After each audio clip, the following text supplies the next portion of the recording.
আসসালামু আলাইকুম everyone. Senior ma'am গল্পে সিজন 2 শেষ পার্ট। তো চলো বেশি কথা না কইয়া গল্প শুরু করা যাক। আসলে 8 মাস আগে পরি ম্যামের এই অবস্থার জন্য দায়ী ওই ছেলেই পরি ম্যামকে শারীরিকভাবে নির্যাতন করেছিল। সাকিবের কথা শুনে আমার হাতের ফোনটা কেঁপে উঠলো। এক মুহূর্তে মাথার সব রক্ত যেন গরম হয়ে গেল। তারপর আমি বললাম, কি তুই কি বলছিস এইগুলো? সাকিব বলল, হ্যাঁ দোস্ত, আমি নিজের কানে শুনেছি। ওর বন্ধুদের বলছিল ওই মেয়ে এখনো বেঁচে আছে, যাকে 8 মাস আগে মেরে ফেলতে চাইছিলাম। সেই দিন কলেজে ম্যাম ওকে থাপ্পড় মারার পর কিছুই বলেনি, কিন্তু পরে সারাক্ষণ ম্যামের প্রতি নজর রাখতো। আর সুযোগ বুঝে ম্যামের এই সর্বনাশ করেছে। এইসবের মাস্টার মাইন্ড হলো ওই শয়তান। আমার চোখ নিমিষেই লাল হয়ে উঠলো। দাঁত চেপে ধরলাম, তারপর বললাম, এই কুত্তার বাচ্চাকে আমি ছাড়বো না। শপথ করে বলতেছি, ওর জীবনটা আমি তছনছ করে দিব। সাকিব বলল, দোস্ত প্লিজ তুই উত্তেজিত হোস না। আমি বললাম, উত্তেজিত? তুই এটা শুনে আমাকে কিভাবে শান্ত হতে বলছিস? আমি কিভাবে শান্ত থাকবো? সে আমার ম্যামের সাথে যা করেছে আমি তাকে বাঁচতে দিব না বলেই ফোন কেটে দিলাম। বুকের ভেতর শুধু আগুন আর আগুন। বিছানায় শুয়ে থাকলেও চোখে ঘুম নেই। প্রতিটা মিনিটে মনে হচ্ছিল কাল সকালেই তার বিচার হবে। সারা রাত ছটফট করার পর খুব সকালে ঘুম থেকে উঠলাম। উঠেই আমি আমার চেনা 3জন বন্ধুকে ফোন দিলাম, রানা, লিমন আর বাবু। ওরা জানে আমি রেগে গেলে কি হয়। ওদেরকে সব জানালাম, শোন আজকে ওর খবর করে দিব। 1 ঘন্টার মধ্যে ওকে খুঁজে বের করা চাই। রানা বলল, ওকে দোস্ত, চিন্তা করিস না, ওর টিকুচি বের করছি বলে ওরা খুঁজতে বের হলো। আমি দাঁত চেপে বসে আছি, হাতের আঙ্গুল ভাগ করে টান মারছি যেন নিজেকে সামলাতে পারি, কিন্তু প্রতিটা মিনিটে রাগ বাড়ছে। 1.5 ঘন্টা পর রানা ফোন দিয়ে বলল, দোস্ত ওকে পেয়ে গেছি, কলেজের পিছনের গলিতে সিগারেট খাচ্ছে। আমি বললাম, দাঁড়া আমি আসছি। আমি তড়িঘড়ি করে বের হলাম। কলেজের পিছনের গলিতে যেতেই দেখি রানা, লিমন, বাবু আর সাকিব দাঁড়িয়ে আছে। রানা বলল, দোস্ত দেখতো ওই ছেলেটা কিনা। আমি দূর থেকে দেখি ও দাঁড়িয়ে আছে, হাসাহাসি করছে কারো সাথে। আমার চোখে অন্ধকার নেমে এলো। তারপর আমি বললাম, হ্যাঁ ওই কুত্তার বাচ্চাই। একটু পরে সেও আমাকে দেখতে পেল। ও আমাকে দেখেই চমকে উঠলো, পিছনে সরে যেতে চাইলো। আমি এক দৌড়ে ওর কলার ধরে টেনে আমাদের গাড়িতে তুললাম। তারপর ওকে আমরা সবাই মিলে সেই পরিত্যক্ত গ্যারেজে নিয়ে আসলাম, যেখানে ম্যামকে ও শারীরিকভাবে নির্যাতন করা হয়েছে। ও জায়গাটা দেখেই চমকে উঠলো। তারপর আমি বললাম, কিরে জায়গাটা চিনতে পারছিস? 8 মাস আগে এখানে কি করছিস মনে আছে? হৃদয় বলল, আমি কিছু জানি না, তোরা আমাকে এখানে এনেছিস কেন? আমি আর ওর কথা শুনলাম না, সরাসরি এক ঘুষি মারলাম মুখে। ও মাটিতে ধপ করে পড়ে গেল। রানা, লিমন আর বাবু পেছন থেকে চিৎকার করলো, মার দোষ, এদের ছাড় দেওয়া যাবে না, এরা সমাজের আবর্জনা। আমি ঝাঁপিয়ে পড়ে বুকের উপর বসে একের পর এক ঘুষি মারতে লাগলাম। ওর নাক দিয়ে রক্ত ঝরছে, কিন্তু আমি থামছি না। পায়ের লাথি, মুষ্টির আঘাত, যতদিনের জমা রাগ সব ঢেলে দিলাম। আমি বললাম, শালা কুত্তার বাচ্চা, আমার ম্যামের দিকে চোখ দিছোস, তোরে আমি শেষ করেই ফেলবো, আমি তোর হাড় ভেঙে ফেলবো বলেই আবার দিতে লাগলাম কয়েকটা। কিছুক্ষণ পর সাকিব আর রানা আমাকে ধরে বলল, অনেক হয়েছে, এখন ওকে ছেড়ে দে, না হলে ও মরে যাবে, পরে ঝামেলা হয়ে যাবে। আমি বললাম, মরুক শালা, মরাই উচিত। তারপর সাকিব আর রানা আমাকে তার উপর থেকে টেনে তুললো। সাকিব আর রানা আমাকে দুই পাশে ধরে রাখলো।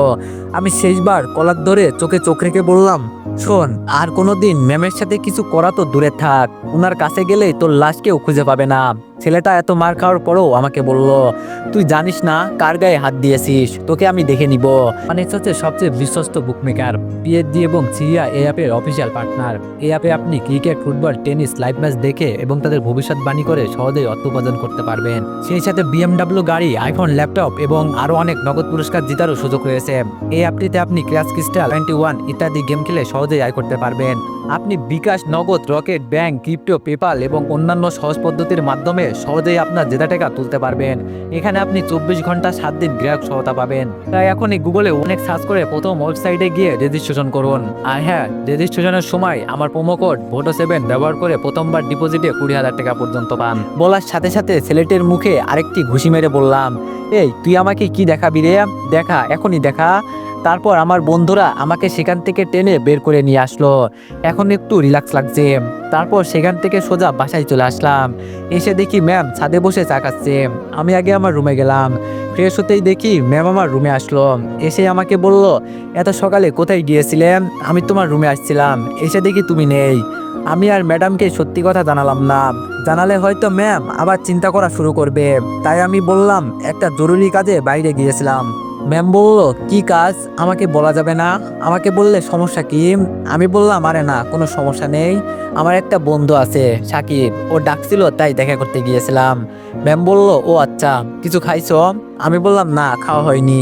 ম্যাম বলল, তাহলে আসো, এক কাপে দুইজন চা খাই। আমি বললাম, কি? ম্যাম বলল, অবাক হচ্ছ কেন, খাবা না?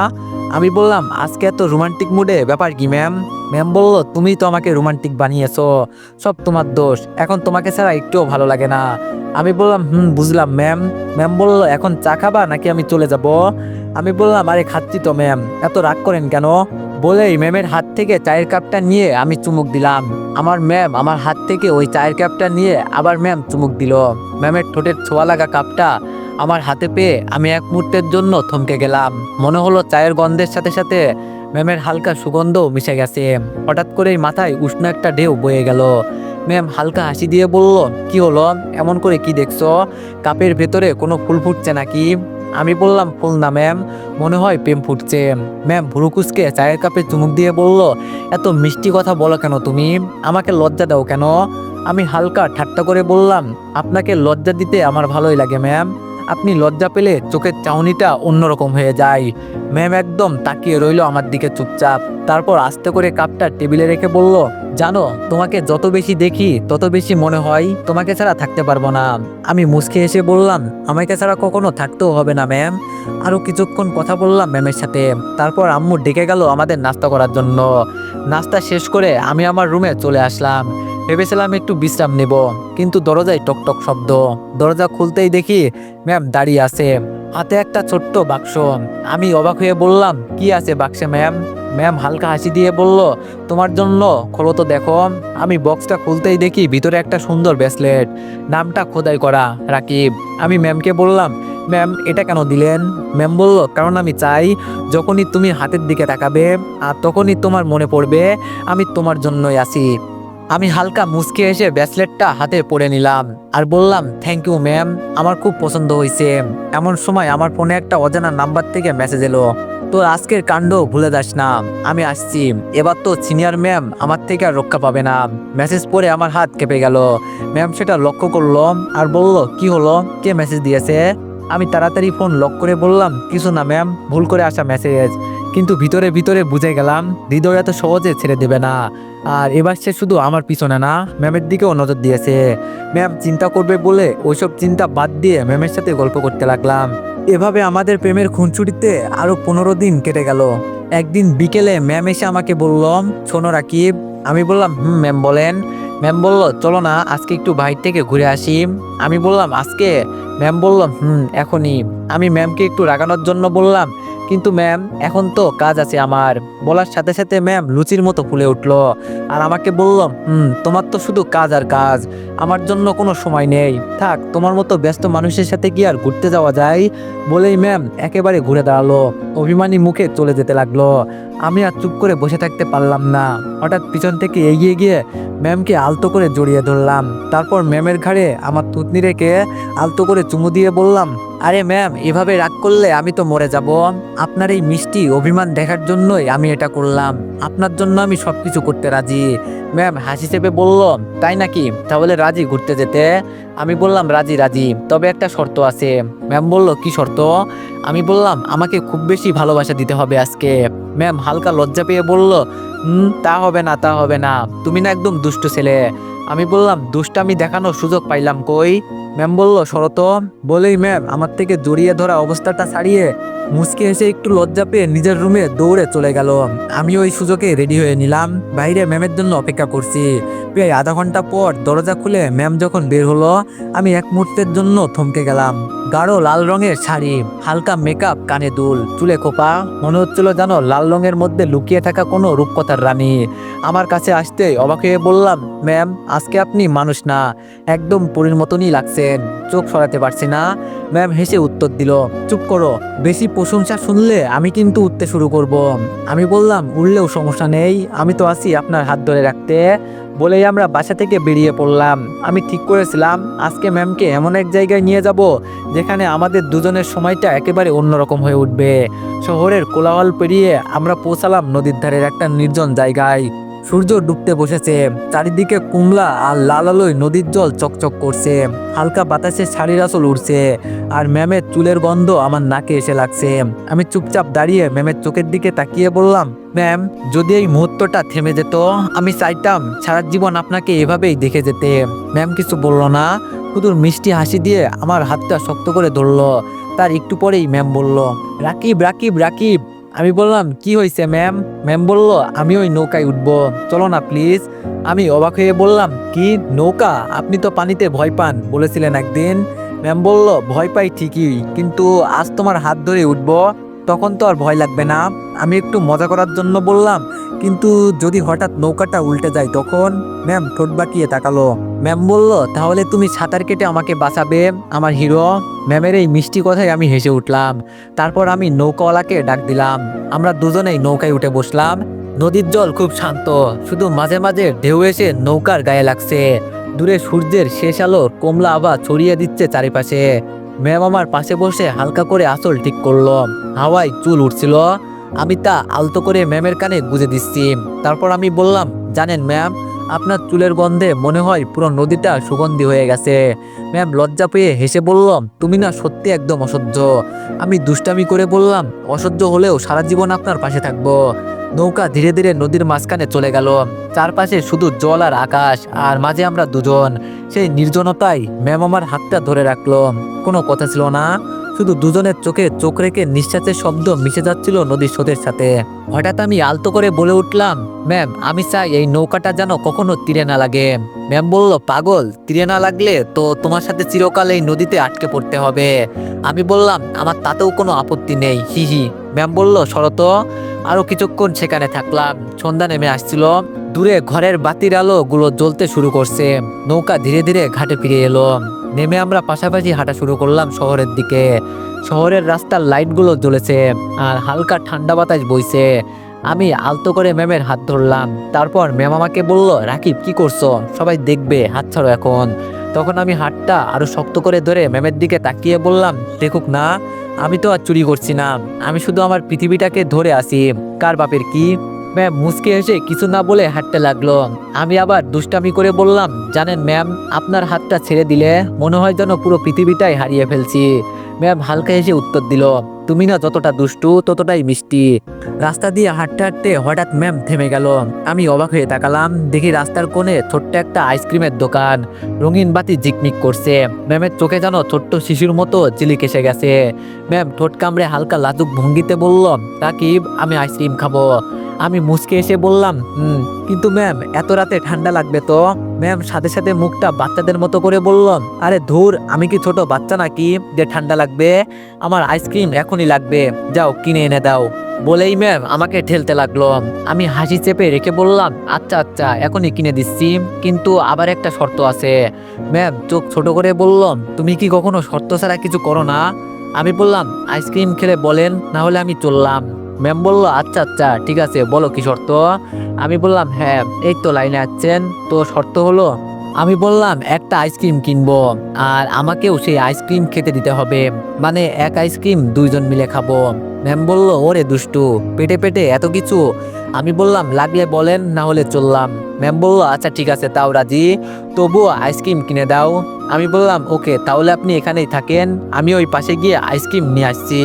বলেই আমি ম্যামকে রেখে রাস্তার এপারে চলে আসলাম। তারপর একটা চকলেট ফ্লেভারের আইসক্রিম নিলাম। হঠাৎ একটা বিকট আওয়াজ কানে আসলো, আর আমি সাথে সাথেই পিছনে তাকালাম। আর যা দেখলাম তা দেখে আমার পায়ের মাটি এক নিমিষেই সরে গেল, কারণ দেখলাম ম্যাম রক্তাক্ত অবস্থায় রাস্তায় পড়ে আছে। ম্যামকে একটা কার ধাক্কা মেরে পালিয়ে যাচ্ছে। কারের দিকে তাকিয়ে দেখি হৃদয় ছেলেটি আমার দিকে তাকিয়ে হাসতেছে, তার মানে সেই ম্যামকে ধাক্কা দিয়েছে। এইসব কাণ্ড দেখে আমি কিছুক্ষণের জন্য থ হয়ে দাঁড়িয়ে রইলাম। কি হয়ে গেল কিছুই বুঝলাম না। তারপর আমি ম্যাম বলে একটা চিৎকার দিলাম, বলে ওনার কাছে এক দৌড়ে ছুটে গেলাম। ওখানে থাকা সব মানুষের কাছে গিয়ে ভিড় জমিয়ে ফেললো। আমি ম্যামের মাথাটা আমার কোলে তুলে অনেক জোরে কান্না করতে লাগলাম। ম্যাম আমার দিকে তাকিয়ে হা করে জোরে জোরে দুইবার শ্বাস নিল, মনে হচ্ছে কিছু বলতে চাচ্ছে। তারপরই ম্যামের চোখ দুটো বুজে গেল। আমার হাত পা যেন অসাড় হয়ে এলো। তারপর সবাই ম্যামকে ধরাধরি করে কাছের একটা হাসপাতালে নিয়ে আসলাম। হাসপাতালে নিয়েই ম্যামকে অপারেশন থিয়েটারে নেওয়া হলো। মাথা দিয়ে অনেক ব্লিডিং হচ্ছে, আমার শার্ট ম্যামের রক্ত দিয়ে ভিজে আছে।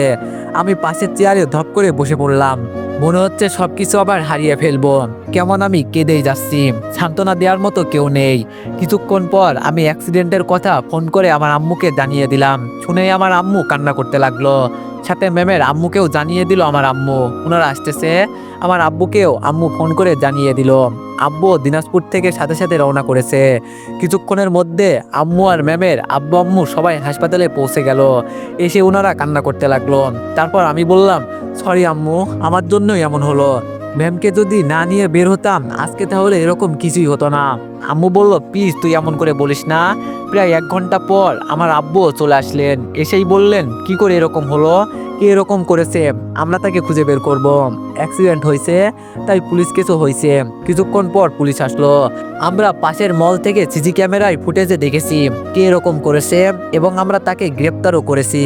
তার সর্বোচ্চ শাস্তির জন্য আবেদন করব, চিন্তা করবেন না বলেই উনি চলে গেলেন। প্রায় আরো 2 ঘন্টা পর অপারেশন থিয়েটার থেকে ডাক্তার বের হলেন। সবাই আগ্রহ নিয়ে ডাক্তারের কাছে ছুটে গেলেন। আমিও গিয়ে বললাম, ডাক্তার, ম্যামের কি অবস্থা? ডাক্তার বলল, রোগী আপনার কি হয়? আমি বললাম, আমার পুরো পৃথিবী, আমার হবু বউ। এখন বলেন ও কেমন আছে? ডাক্তার বলল, এখনো ঠিক আছে, আমরা তো ওকে বাঁচিয়ে নিয়েছি, এখনো জ্ঞান ফিরেনি, আমরা বেডে শিফট করে দিচ্ছি, দেখা যাক কি হয়, চিন্তা করবেন না বলেই ডাক্তার চলে গেলেন। কিছুক্ষণ পর ম্যামকে বেডে শিফট করা হলো। এখন রাত প্রায় 11টা বাজে, কিন্তু কারো বাসায় যাওয়ারই কোনো নাম নেই। আমি ম্যাডামের বেডের পাশে ওনার হাতটা শক্ত করে ধরে মনমরা হয়ে বসে আছি। আঙ্কেল এসে বলল, রাকিব, তোমার আব্বু আম্মুকে নিয়ে সবাই বাসায় যাও, আমি এখানে আছি। আমি বললাম, না, আমি ওকে ছাড়া এখান থেকে এক পাও যাব না। আঙ্কেল বলল, বুঝার চেষ্টা করো বাবা, তুমি ওর শোকে অনেক অসুস্থ, তোমারও ঘুমের প্রয়োজন। আমি বললাম, আমি কিছুই বুঝতে চাই না, আমি ওর পাশেই থাকতে চাই।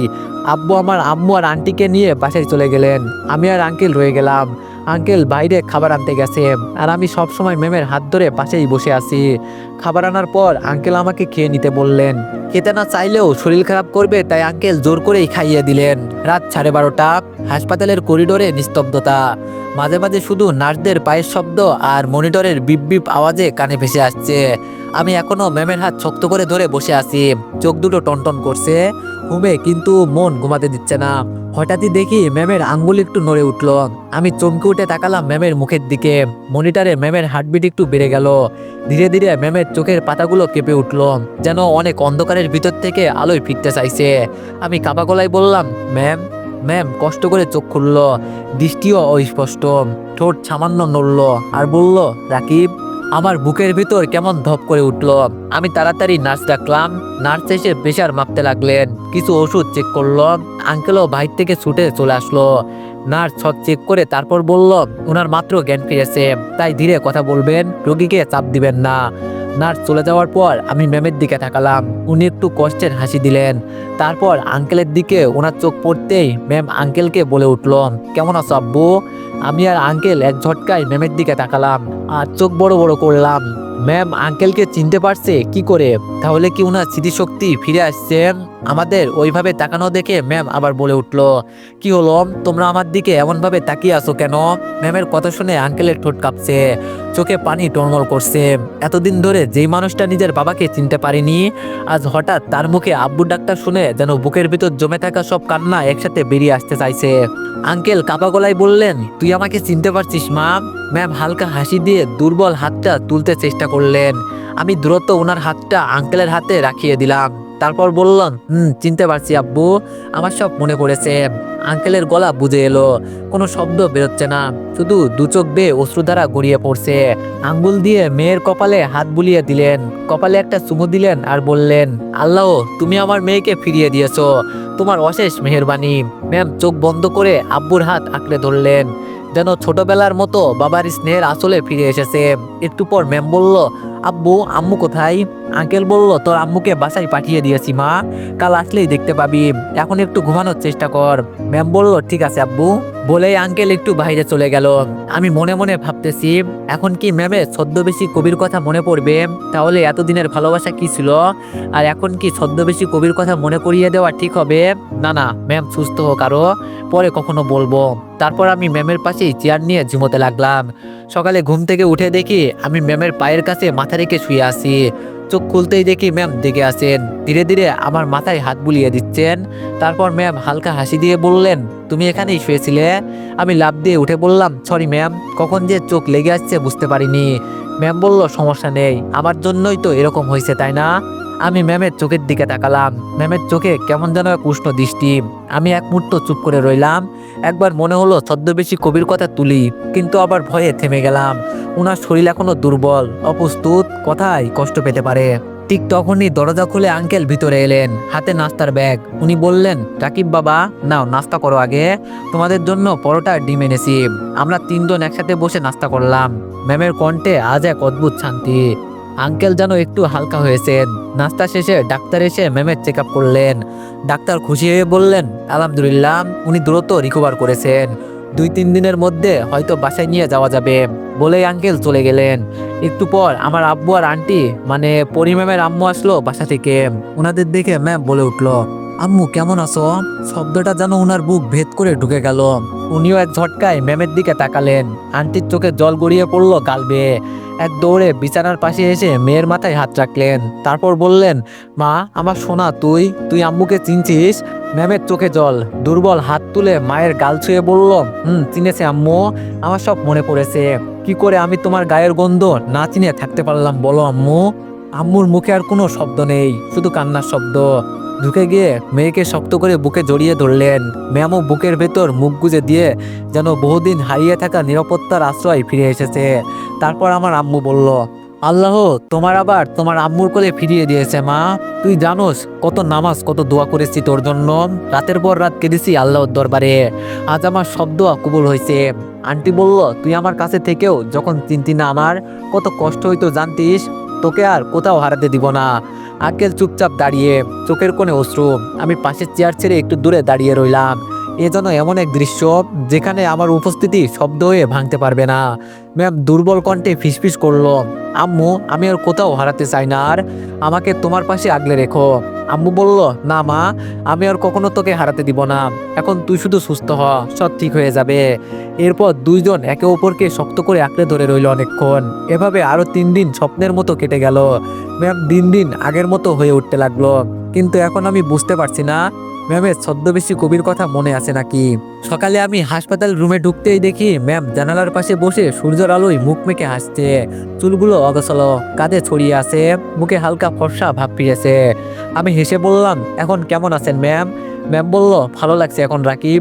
দুপুরে ডাক্তার রাউন্ডে এসে হালকা হেসে বললেন, কেমন লাগছে আজ? ম্যাম বলল, আলহামদুলিল্লাহ, অনেক ভালো। ডাক্তার বলল, তাহলে ঠিক আছে, সব রিপোর্ট ভালো এসেছে। আজই আপনাদের রিলিজ পেপার তৈরি করা হয়ে যাবে, সন্ধ্যার মধ্যে বাসায় যেতে পারবেন। শুনে সবার চোখে স্বস্তির আলো ফুটে উঠল। সন্ধ্যার সময় হাসপাতাল ছাড়ার প্রস্তুতি শুরু হলো। নার্স এসে স্যালাইন খুলে দিল, সব কাগজপত্র গুছিয়ে দিলাম। আমি ম্যামের ব্যাগ হাতে নিলাম আর আঙ্কেল গাড়ি আনতে গেলেন। ম্যাম ধীরে ধীরে বিছানা থেকে নামলো। আমি তাড়াতাড়ি বললাম, সাবধানে ম্যাম, আমার হাত ধরুন, না হলে পড়ে যাবেন। ম্যাম বলল, থ্যাংক ইউ। আমরা ধীরে ধীরে হাসপাতাল থেকে নেমে এলাম। গেটের বাইরে গাড়ি দাঁড়িয়ে। ম্যামকে আস্তে করে উঠিয়ে দিয়ে আমরাও সবাই উঠে পড়লাম। কিছুক্ষণ পর আমরা সবাই বাসায় এসে পড়লাম। আঙ্কেল ভাড়া মিটাচ্ছে। আমি আর আন্টি ম্যামকে নিয়ে আস্তে আস্তে ভিতরে নিয়ে আসলাম। কিন্তু এবার ম্যাম আন্টিদের ফ্ল্যাটে গেল, মানে ম্যামের আম্মুর সাথে। যাই হোক, আমিও আমাদের ফ্ল্যাটে ঢুকে আমার রুমে চলে আসলাম।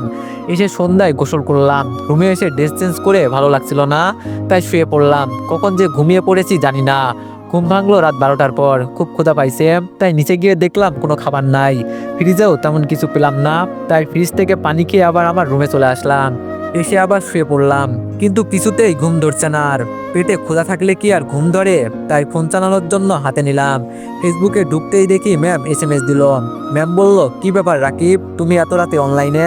আমি বললাম, অনেক ক্ষুধা লাগছে ম্যাম, তাই ক্ষুধা পেটে ঘুম ধরছে না। ম্যাম বলল, কেন রাতে খাওনি? আমি বললাম, না ম্যাম, এসেই ঘুমিয়ে পড়েছি। একটু আগে ক্ষুধার জন্য উঠলাম, কিন্তু ফ্রিজে কিছুই নেই। ম্যাম বলল, আচ্ছা এক কাজ করো, ছাদে আসো। আমি বললাম, কি এত রাতে ছাদে? ম্যাম বলল, আসতে বলেছি, আসো। আমি বললাম, আম্মু যদি জেনে যায়? ম্যাম বলল, আরে বোকা ছেলে, চুপি চুপি আসো। আমি বললাম, আচ্ছা ঠিক আছে। ম্যাম বলল, শোনো। আমি বললাম, কি? ম্যাম বলল, 20 মিনিট পর আসো। আমি বললাম, কেন? ম্যাম বললো সেটা তখনই বুঝবা বাই। আমি বললাম বাই ম্যাম বলেই ফোন রেখে দিলাম। রাত প্রায় 1টা বাজে। ম্যাম এই সময় ছাদে যেতে বললো কেন? যাই হোক 20 মিনিট পর আমি চুপি চুপি রুম থেকে বের হয়ে আসলাম। তারপর আশেপাশে ভালো করে নজরদারি করে মেইন দরজা খুললাম। তারপর আমি বের হয়ে হালকা লাগিয়ে দিয়ে এক দৌড়ে ছাদে চলে আসলাম। ছাদে এসে দেখি কেউ নেই, অনেক অন্ধকার। ফোনের স্ক্রিনে তাকিয়ে দেখি 1টা 7 বাজে, কিন্তু এখনো তো ম্যাম হলো না। আমি তো 20 মিনিট পরে এলাম, তাই ম্যামকে SMS করতেই যাব এমন সময় দেখি আমার সামনে থেকে শুরু করে চারিদিকে লাল নীল সবুজ সহ অনেক রঙের বাতি একসাথে জ্বলে উঠলো। আমি সাথে সাথে অবাক হয়ে গেলাম, কি হচ্ছে এটা?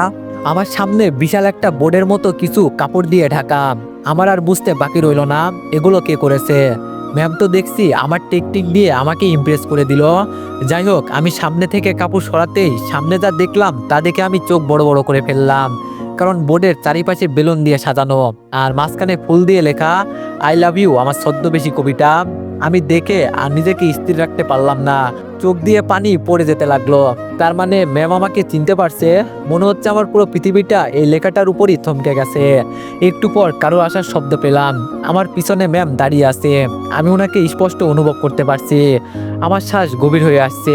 হঠাৎ পিছন থেকে ম্যাম বলে উঠলো, এই যে ছদ্মবেশী কবি, আজ পিছনেই ঘুরে থাকবে নাকি আমাকেও একটু দেখবে? ম্যামের কথা শুনে আমার বুকের ভেতর যেন জ্বর বইছে। আস্তে আস্তে ঘুরে দাঁড়াতেই দেখি ম্যাম লাল রঙের একটা শাড়ি পরে আছে, কাঁধে আঁচলটা ঝুলিয়ে দাঁড়িয়ে আছেন। হালকা বাতাসে চুল উঠছে আর চোখ দুটো ঝলমল করছে। তারপর আমি কাপা কাপা গলায় বললাম, ম্যাম মানে আমি। ম্যাম সাথে সাথে আমার ঠোঁটে আঙ্গুল দিয়ে থামিয়ে দিল আর বলল, চুপ, আজ আর অজুহাত শুনবো না। আজ শুধু আমার কবির স্বর শুনবো আর তার হৃদয়ের ধ্বনি। আমি আর নিজেকে সামলাতে পারছি না, চোখে পানি জমে আছে আর বুকের ভিতর আগুন জ্বলছে। হঠাৎ ম্যাম খুব কাছে এসে আমার বুকে মাথা রাখলো। আমি যেন জমে গেলাম। ম্যাম বলে উঠলো, জানো 8 মাস আগে যখনই তুমি আমাকে লুকিয়ে কবিতা পাঠাতে, আমি তোমার কবিতা পড়তাম। মনে হতো কেউ আমাকে ভিতর থেকে বুঝছে। প্রতিটা লাইনে প্রতিটা শব্দে আমি নিজেকে খুঁজে পেয়েছি। সব সময় তোমাকে আমার পাশে খুঁজেছি, আমার পাশে চেয়েছি। আমি ধীরে ধীরে হাত বাড়িয়ে ম্যামের চুল হাতে রাখলাম। উনি চমকে উঠলেও কিছু বললেন না। আমি সাহস করে কানে ফিসফিস করে বললাম, ম্যাম আপনি জানলেন কেমনে আমি ছদ্মবেশী কবি? ম্যাম বলল, 8 মাস আগে তুমি হাসপাতালে বলেছিলে মনে আছে? তখন তোমার চোখে আমার জন্য সত্যিকারের ভালোবাসা দেখতে পাই, কিন্তু আমার বলার মতো ক্ষমতা থাকে না। আমি আর ম্যামকে কিছু বলতে না দিয়ে আবার শক্ত করে জড়িয়ে ধরলাম। তারপর বললাম, ম্যাম আমি শুধু আপনাকেই ভালোবাসি। I love you so much. Ma'am বলল, এখন থেকে তাহলে নো ম্যাম, আর তুমি করে বলো। আমি বললাম ঠিক আছে। ম্যাম বলল, তাহলে আবার বলো। আমি বললাম আই লাভ ইউ। ম্যাম বলল, আই লাভ ইউ টু। কিছুক্ষণ পর ম্যাম মুখ তুলে আমার চোখের দিকে তাকালেন। আমি ম্যামের মুখ দুহাতে ধরে ওনার কপালে হালকা চুমু খেলাম। উনি প্রথমে শিহরিত হলেন, তারপর বললেন, আজ থেকে তুমি শুধু আমার আর আমি শুধু তোমার। ম্যাম চোখ বন্ধ করেই দাঁড়িয়ে আছেন। আমার বুকের ভেতর কাঁপতেছে। কাঁপতে কাঁপতে ওনার ঠোঁটের খুব কাছাকাছি চলে আসলাম। আমাদের নিঃশ্বাস এক হয়ে গেছে। উনি একটু কেঁপে উঠলেন। তারপর এক ঝাটকায় ম্যামকে জড়িয়ে ধরে ঠোঁট চেপে ধরলাম। মুহূর্তে ওনার নিঃশ্বাস আটকে গেল, শরীর শক্ত হয়ে এলো। তারপর আস্তে আস্তে উনি ঠোঁট মিলালেন। ম্যামের ঠোঁট নরম উষ্ণ আর শিহরিত। আমি পুরোপুরি ডুবে যাচ্ছিলাম। এক হাতে ওনার কোমর শক্ত করে চেপে ধরেছি, অন্য হাত দিয়ে ওনার গালের ওপর আলতো করে শুয়ে আসি। উনি দুহাতে আমার টি শার্টের কলার আঁকড়ে ধরে আরো কাছে টেনে নিলেন। চোখ বন্ধ করে আমরা দুজনেই সময়ের হিসাব ভুলে গেলাম। ঠোঁটের পর ঠোঁট দিয়ে একের পর এক গভীর কিসে পুরো পৃথিবী থেমে গেছে যেন। বাতাসও যেন নিঃশব্দে দাঁড়িয়ে তাকিয়ে আছে আমাদের দিকে।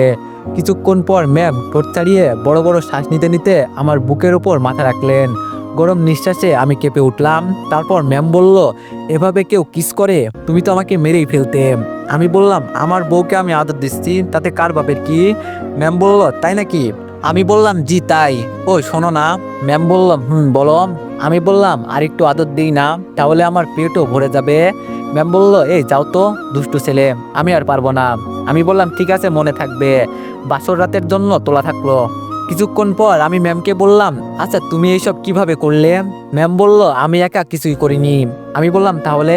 ম্যাম বলল, তোমার আব্বু আম্মু, আমার আব্বু আম্মু, আমি সবাই একসাথে করেছি। আমি বললাম, কি? ম্যাম বলল, ঠিকই শুনেছো।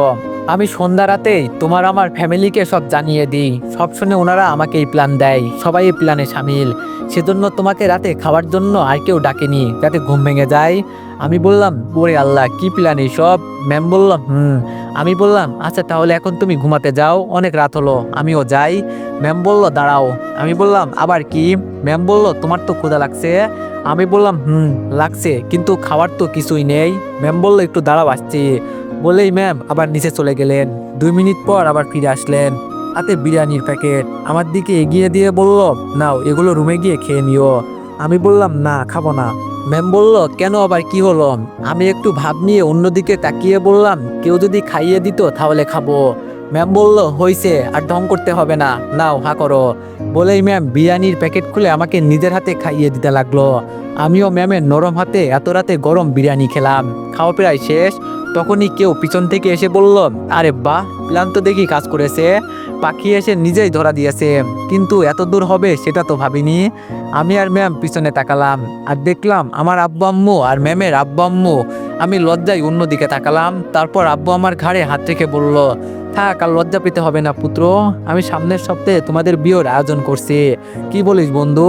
আঙ্কেল বলল, তুই যা বলবি তাই হবে। বলে ওনারা হাসতে লাগলেন। তারপর আমরা যে যার রুমে চলে আসলাম। আমাদের প্রেমের 1 সপ্তাহ পর আমাদের বিয়েটা ধুমধাম করে হয়ে গেল। আজ আমাদের বাসর রাত। আমি দরজার সামনে দাঁড়িয়ে আছি। আজকে কেন জানি ভিতরে ঢুকতেও ভয় লাগছে। কোনো রকম নিজেকে সাহস জুগিয়ে ভিতরে প্রবেশ করলাম। ঘরের ভিতর হালকা গোলাপের সুগন্ধ ছড়িয়ে আছে। আর ম্যাম লাল শাড়িতে খাটে বসে মাথায় ঘুমটা দিয়ে। লাজুক মুখটা আধো আলোয় কত সুন্দর লাগছিল, যেন চোখ সরানো যাচ্ছে না। আমি আস্তে আস্তে এগিয়ে গেলাম। বিছানার ধারে যেতেই ম্যাম খাট থেকে নেমে আমার পায়ে হাত দিয়ে সালাম করলো। আমি ম্যামকে আমার 2 হাত দিয়ে তুলে বললাম, আরে কি করছেন? আমি তোমার ছোট, পায়ে হাত দিয়ে সালাম করতে হবে না।